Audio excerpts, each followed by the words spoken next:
Adding images.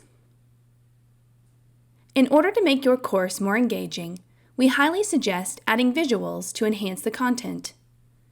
You can add photos to any template. To add an image to an HTML template, use the Insert Image button on the HTML Editor toolbar. Upload an image from My Computer or Course Offering Files.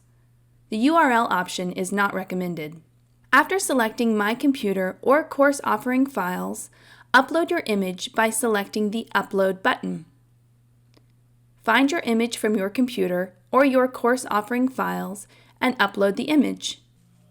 Once uploaded, make sure the file destination is correct. Select Choose Destination, select your folder, and then select a path. A Provide Alternative Text window will pop up and you will need to add alternative text. This text should convey the same information as the image. Click OK when finished. To resize an image, first you must publish the template, then go back into the editor window. This allows the resize option, or the small white corner squares, to appear around the image. Bring your cursor to one of the corners and click, hold down, and drag the image to the size that you want. You can also change the size using the Edit Image option. Click the Edit Image button and then select the resize options. Here you can change the size using the width and height dimensions. You can also crop the image in this window.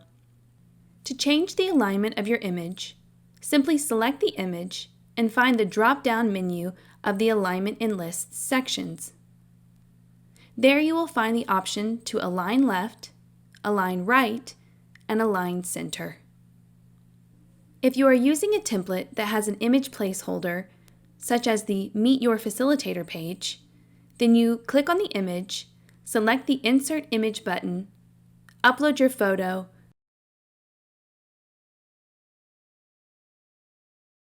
and it will upload onto the page with the placeholder dimensions.